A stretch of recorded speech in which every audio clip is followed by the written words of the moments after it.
సంవత్సర కాలం నుంచి పొన్నూరు నియోజకవర్గంలో ఉన్నటువంటి అనేక సమస్యలను వైఎస్ఆర్ కాంగ్రెస్ పార్టీ ఎలుగెత్తి చాటే విషయాన్ని మీరు గమనిస్తూ ఉన్నారు.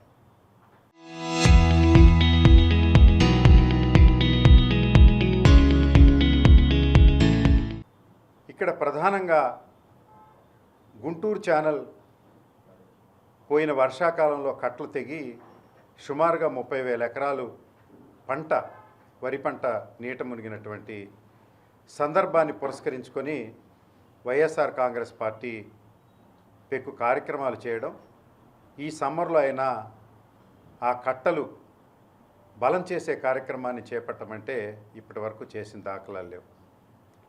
అదే క్రమంలో చేబ్రోల్ దగ్గర ఉన్నటువంటి కొమ్మమూరు బ్రిడ్జి వైఎస్ఆర్ కాంగ్రెస్ పార్టీ హయాంలో జగన్ గారు ముఖ్యమంత్రిగా ఉన్నప్పుడు 43 కోట్ల రూపాయలు కేటాయించి బ్రిటిష్ వారు కట్టినటువంటి బ్రిడ్జిని తిరిగి పునర్నిర్మాణం చేసే క్రమంలో దాన్ని టెండర్లు పిలవడం, పని ప్రారంభించడం జరిగింది. అది ఇప్పటికీ నత్తనడగ్గానే ఉంది. 2.5 సంవత్సరాలు అయినప్పటికీ కూడా ఇప్పటికీ కనీసం గుంటలు తీసే కార్యక్రమం లేకుంటే పిల్లర్లు వేసే కార్యక్రమం కూడా పూర్తి కాని పరిస్థితి. దాని మీద వైఎస్ఆర్ కాంగ్రెస్ పార్టీ పెక్కుసార్లు ప్రకటనలు చేయడం, ప్రభుత్వం దృష్టికి తీసుకురావడం, స్థానిక కాంట్రాక్టరు శాసనసభ్యుడి ట్యాక్సులు భరించలేక పారిపోయాడనే విషయాన్ని ప్రభుత్వానికి తీసుకురావడం జరిగింది. ఆ క్రమంలోనే వ్యవసాయ ఆధారిత నియోజకవర్గమైనటువంటి పొన్నూరులో ప్రధానంగా వ్యవసాయదారులు 80% ఓటింగ్ కలిగినటువంటి నియోజకవర్గం. మరి పోయినసారి వరికి గిట్టుబాటు ధర లేక ఎకరాకి 25,000 నష్టపోవడం, దానికి తోడు పెక్కు రైతులంతా కూడా కౌలుదారులు, పొలం యజమానుల కన్నా కూడా కౌలుదారులు ఎక్కువగా ఉన్నారు కనుక 50,000 రూపాయలు కౌలు కట్టి మరి ఇప్పుడు మొక్కజొన్న వేశారు. పోయిన వరిలో ఎకరాకి మరి గిట్టుబాటు ధర లేకపోవడం వల్ల, ప్రభుత్వం నిర్ణయించినటువంటి గిట్టుబాటు ధర కొనకపోవడం వల్ల ఒక్కొక్క రైతు 25,000 రూపాయలు నష్టపోయాడు. కనుక మొక్కజొన్న కూడా అలా జరగకూడదని అనేక రిప్రజెంటేషన్లు స్థానికంగా ఎంఆర్ఓలకి ఇవ్వడం జరిగింది.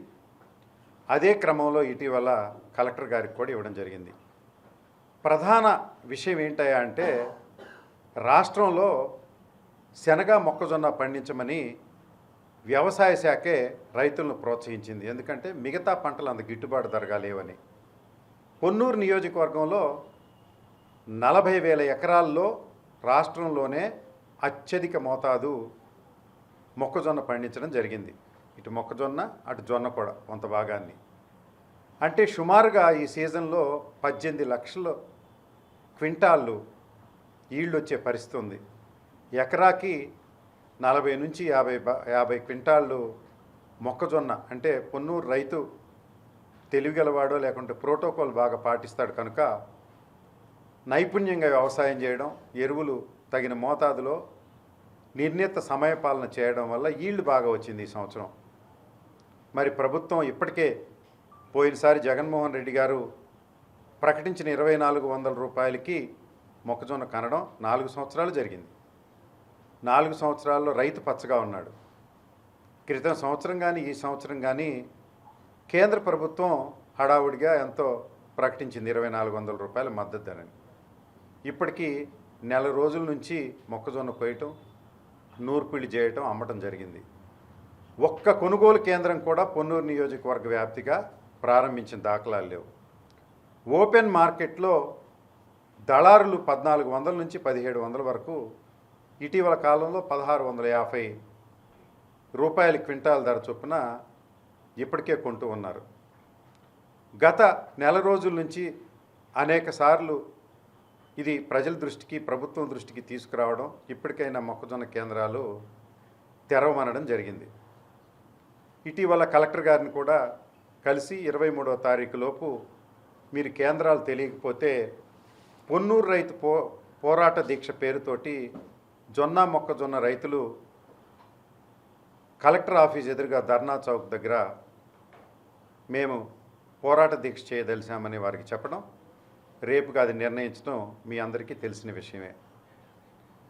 పొన్నూరు నియోజకవర్గంలో ప్రత్యేకంగా నేను స్థానికంగా చూస్తూ ఉంటే దీనికి ప్రధానమైనటువంటి కారణం ఏంటయ్యా అంటే స్థానిక శాసనసభ్యుడు ధూళిపాళ నరేంద్ర. ఎందుకంటే వ్యవసాయ కుటుంబం నుంచి వచ్చాను నేను, రైతులను బాగా చూసుకుంటానని కళ్ళబొల్లి కబుర్లు చెప్పే నరేంద్ర పోయిన ధాన్యం కూడా 1200, 1300 ఆ ప్రాంతాల్లో కొనుక్కుంటా పోయి తీవ్రమైన నష్టాల్లో రైతులు ఇబ్బందులు పడి నష్టం జరిగి కౌలు కట్టలేక ఎరువులు కొనలేక ఆ ఎరువులు కూడా కంట్రోల్డ్ ఎరువులు ఈకపోవటం వల్ల కష్ట నష్టాల్లో ఉండి నష్టదారులై ఈ పంట అతి కష్టం మీద ఎకరాకి 50 నుంచి 60 వేల రూపాయలు పెట్టుబడి మొక్కజొన్న తెస్తే మొక్కజొన్న బాగా పండింది, కానీ ఇప్పటి వరకు కూడా గిట్టుబాటు ధర లేదు. ఈ రేటును కొంటా ఉన్నారు. ఎందుకయ్యా అంటే ఈ దళారుల మాఫియాకి గ్యాంగ్ లీడర్ ధూళిపాళ నరేంద్ర. ఎందుకంటే నేనేమి పెద్ద రాజకీయ ఆరోపణలు చేయాలనో వారి మీద వ్యక్తిగత ఆరోపణలు చేయాలనేది నా అభిమతం కాదు.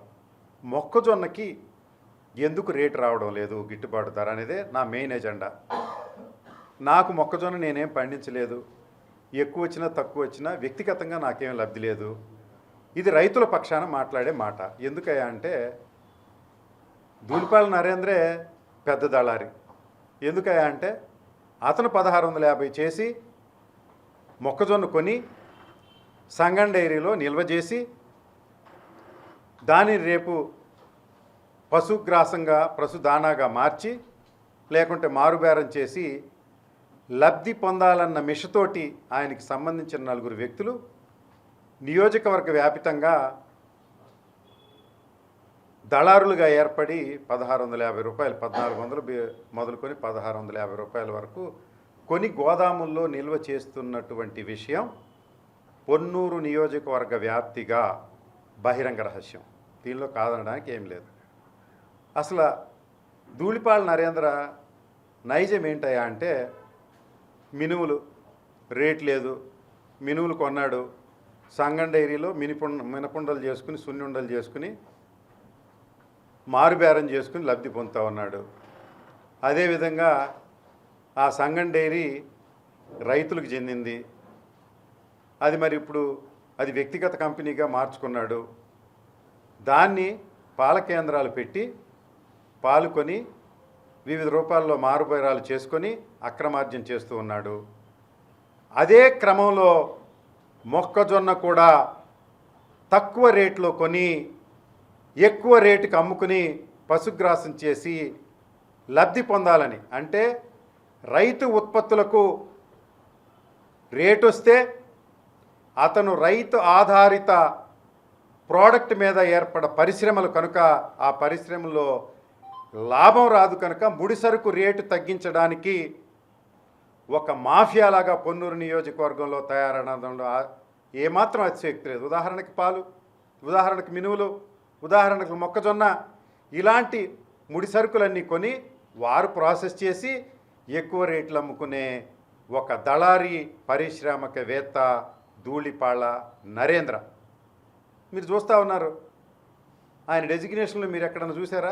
శాసనసభ్యుడిని 2వ పదం రాస్తారు. మొదటి పదం సంగం డైరీ చైర్మన్, శాసనసభ్యుడు ధూళిపాళ నరేంద్ర. ఎందుకంటే ఈ శాసనసభ్యుడు అనే పదం చిరస్థాయిగా ఉండదని వారికి తెలుసు కనుక సంగం డైరీ చైర్మన్గా చిరస్థాయిగా మిగిలిపోదామని ఆయన ఆలోచన, ఆయన ఆశ. అది కొత్త ప్రభుత్వం ఏర్పడిన తర్వాత నిలబడుతుందో నిలబడదో మీరే చూస్తారు. 1. 2, ధూళిపాళ నరేంద్ర నిన్న నేను ఈ మాదిరిగా మరి దళారీ వ్యవస్థ ఏర్పడిందనంటే వారు ఒక ఉత్తరం రాశారు. వారంతా రైతు పక్షపాతి అంట. రైతులకు న్యాయం చేయడానికి ఆయన కుటుంబం ఎప్పటి నుంచో అంకితమైపోయిందంట. మరి ఈ కొనుగోళ్ళు ఏందయ్యా నువ్వు? మినుములు చౌకగా కొనటం, సున్ని ఉండలు చేయటం ఏంటి? మొక్కజొన్న చౌకగా కొనడం, నువ్వు పశుగ్రాసం చేసో ఫీడ్ చేసి అమ్మటం ఏంటి? అంటే ముడి సరుకులో లాలూచి పడే మాఫియాను నువ్వు పోషించడం వల్ల ఇది ఉంటే కొనుగోలు కేంద్రాల గురించి మరొక ఉత్తర్వు విడుదల చేశారు. ఏంటయ్యా అంటే, district agricultural officer Guntur district manager AP మార్కెట్కి ఉత్తరాలు రాశాడంట. ఏంటయ్యా అంటే, ఈయన చెప్తే వాళ్ళు ఉత్తరాలు రాసి కేంద్ర ప్రభుత్వం రాష్ట్ర ప్రభుత్వం కలిసి కొనుగోలు కేంద్రాలు నిర్ణయించి పెడతారంట. ఎప్పుడయ్యా అంటే ఈయన మొత్తం కొనేసుకున్న తర్వాత. బాగుంది, మ్యాచ్ ఫిక్సింగ్ బాగానే ఉంది. కొనుగోలు కేంద్రాలు పెట్టించబాకు, మొత్తం సరుకంతా నువ్వు నీ దళారులు పొన్నూరు ఇత్యాది నియోజకవర్గాలు పక్క నియోజకవర్గాలు కొని నిల్వ చేసుకోండి, తర్వాత కొనుగోలు కేంద్రాలు తెరవండి. అయినా నేను ఒక విషయం అడగాలనుకుంటున్నా, ధూళిపాళ నరేంద్ర గారు, ఇది అమాయకులు చెప్పే మాటలు అంటే మొదటిసారి శాసనసభ్యుడైన వ్యక్తి చెప్తే బాగానే ఉంటుంది కానండి, మీరు ఆరోసారి శాసనసభ్యులు, పైగా మీరు ఇన్ఫ్లుయెన్షియల్ శాసనసభ్యులు. మరి ఆంధ్రప్రదేశ్ ముఖ్యమంత్రి కాదు, తెలంగాణ ముఖ్యమంత్రి దగ్గర కూడా మీకు పరపతి ఉంది. మీ కుటుంబంలో ఒక వేడుక జరిగితే ఇద్దరు ముఖ్యమంత్రులు గుంటూరు తీసుకెళ్ళినటువంటి బలమైన రాజకీయ నాయకులు మీరు. మరి తెలంగాణలో రేవంత్ రెడ్డి గారు భారీ ఎత్తున కొనుగోలు చేస్తూ ఉన్నాడు 2400 చొప్పున. మరి తెలంగాణ ముఖ్యమంత్రి చేసిన కార్యక్రమాన్ని మీరు ఈ ముఖ్యమంత్రి గారికి చెప్పి పొన్నూరు నియోజకవర్గంలో మీరు కొనుగోలు కేంద్రాలు ఏర్పాటు చేయకోకుండా ఏదో మొదటిసారి శాసనసభ్యుడైన వాడు చెప్పినట్టుగా ఆ ప్రభుత్వం ఈ ప్రభుత్వానికి ఉత్తరం రాసింది, ఈ ప్రభుత్వం ఆ ప్రభుత్వం ఉత్తరం రాసింది, ఈలోపు నేను కొనుక్కుంటా అనే కార్యక్రమం పొన్నూరు నియోజకవర్గంలో భారీగా జరుగుతుందన్న విషయంలో ఏమాత్రం డౌట్ లేదు. నువ్వు శాసనసభ్యుడు కాదు, పాల వ్యాపారివి, సున్ని ఉండల వ్యాపారివి, మొక్కజొన్న గ్రాసం చేసి అమ్ముకునే వ్యాపారివి తప్ప నువ్వు బాధ్యత గల ప్రజాప్రతినిధివి కాదు. నువ్వు రైతు బాంధవుడివి కాదు. నువ్వు కుప్పలు తగలబెట్టించడంలో రైతులు నష్టపెట్టడంలో నీ గత చరిత్రంతా చెప్పాలంటే మరొక 2 గంటలు పడుతుంది. వేరే సందర్భం వచ్చినప్పుడు నీకు చెప్తాను. ఇది పొన్నూరు నియోజకవర్గంలో జరుగుతున్నది. గత వారం ఈ విషయం మీద జిల్లా కలెక్టర్ గారికి కంప్లైంట్ చేయడం, 23వ తారీఖు మరి ఈ పొన్నూరు రైతు పోరాట దీక్ష పేరుతోటి మొక్కజొన్న రైతులు భారీగా రేపు పోరాట దీక్ష చేయాలని నిర్ణయించడం జరిగింది. కేంద్ర కార్యాలయం జగన్ గారి దృష్టికి వెళ్ళడం ఈ విషయం, ఇది విస్తృత స్థాయి ప్రయోజనాలు కలిగింది. ఇది ఒక పొన్నూరు నియోజకవర్గంలోనే కాదు, రాష్ట్ర వ్యాపితంగా ఈ సమస్య ఉంది కనుక ఈ కార్యక్రమాన్ని ఇంకా భారీ ఎత్తున చేయాలి. జిల్లా వ్యాపితంగా ఒక 2 రోజులు సమయం తీసుకుని దీన్ని విస్తృతంగా అందరు సమన్వయకర్తలు ఏకోన్ముఖంగా గుంటూరు జిల్లా పార్టీ కార్యాలయం అధ్యక్షులు దీనిలోకి వచ్చి ఈ కార్యక్రమాన్ని భారీగా నిర్వహించాలన్న సదుద్దేశంతో వారు నాకు సూచించడం, ఈ కార్యక్రమాన్ని పొన్నూరు రైతు పోరాట దీక్షని మొక్కజొన్న రైతు పోరాట దీక్షగా మారుస్తూ గుంటూరు జిల్లాలో ఉన్నటువంటి 7 నియోజకవర్గాల సమన్వయకర్తలు, జిల్లా అధ్యక్షులు, జిల్లా నాయకులు, పార్లమెంటు సభ్యులు, మాజీ పార్లమెంటు సభ్యులు, జిల్లా కోఆర్డినేటర్, అదేవిధంగా శాసనమండలి సభ్యులు అందరూ కలిసి విస్తృత స్థాయిలో 25వ తారీఖు ఉదయం 8 గంటల నుంచి సాయంత్రం 5 గంటల వరకు మొక్కజొన్న రైతు పోరాట దీక్షగా దీన్ని ధర్నా చౌక్లోనే ఉదయం 8 గంటల నుంచి 5 గంటల వరకు జరపాలని పార్టీ సూచన మేరకు మార్పు చేయడం జరిగింది. ఈ కార్యక్రమం ప్రధానంగా పొన్నూరు నియోజకవర్గంలో జరుగుతున్న అరాచకాలని, మొక్కజొన్న రైతులు జరిగిన అన్యాయాన్ని ఎలుగెత్తి చాటంలో భాగంగా జిల్లాలో విస్తృత స్థాయి ప్రయోజనాల రీత్యా ఈ కార్యక్రమాన్ని 25వ తారీఖుకి మార్చడం జరుగుతుందని మీకు సవినయంగా మనవి చేస్తూ, మొక్కజొన్న రైతుకి న్యాయం జరిగే వరకు వైఎస్ఆర్ కాంగ్రెస్ పార్టీ పోరాటం చేస్తూనే ఉంటుంది.